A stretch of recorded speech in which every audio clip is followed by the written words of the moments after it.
अस्सलाम वालेकुम दोस्तों, कैसे हो। मुझे उम्मीद है कि आप सभी सही होंगे। आज जो हम बात करने वाले हैं, कुछ इंपॉर्टेंट खबर आ रही है कुवैत से निकल के, जो कि हम बताएंगे। सबसे पहली खबर की तरफ बढ़ते हैं। अगर आप कुवैत के अंदर रहते हैं तो कुछ एरिया में हो सकता है बहुत ही जल्दी जो वाटर की सप्लाई है वो बंद हो जाए और पानी की जो है शॉर्टेज वगैरह हो जाए। तो आप अगर कहीं पर भी रहते हैं तो ये 31 अगस्त को ये चीज़ें हो सकती हैं, मतलब परसों के दिन ये सारी चीज़ें हो सकती हैं। तो इस चीज़ का आप ध्यान रखें।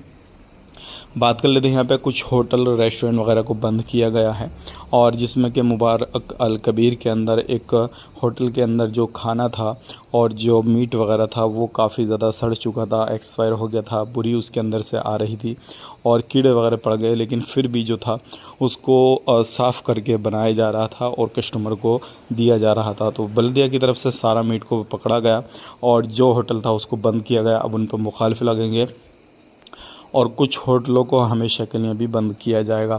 और ऐसे ही अलग अलग एरिया में अलग अलग जगहों पे जो है चेकिंग हो रहा है हर जगह पे। अगर आप कुवैत के अंदर रहते हैं तो खाने पीने के सामान पे भी ध्यान दें, और कहीं पर आप इलीगल एक्टिविटी कर रहे हैं तो उस पर भी ध्यान दें, क्योंकि कुवैत के अंदर अलग अलग तरीके से चेकिंग हो रहा है और लोगों को पकड़ा जा रहा है। एक भाई ने सवाल किया है हमसे कि अभी कुवैत का वीज़ा चालू है या नहीं। तो मैं आपको बताना चाहूँगा, कुवैत का वीज़ा चालू है। अगर आप कुवैत का वीज़ा लेना चाहते हैं तो आराम से आप वीज़ा ले सकते हैं, लेकिन आप किस कंट्री से हैं वो हमें बताइए, फिर हम आपको बता देंगे। क्योंकि अलग अलग कंट्री का वीज़ा चालू है, हर कोई सी कंट्री का वीज़ा चालू नहीं है। इस चीज़ का ध्यान रखिएगा। बस इतना ही। चैनल को सब्सक्राइब कर लें और फॉलो कर लें हमारे फेसबुक पेज को। कमेंट में अपनी राय बताएं। आप अपना ख्याल रखें, अपनी फैमिली वालों का ख्याल रखें। Take care, bye bye.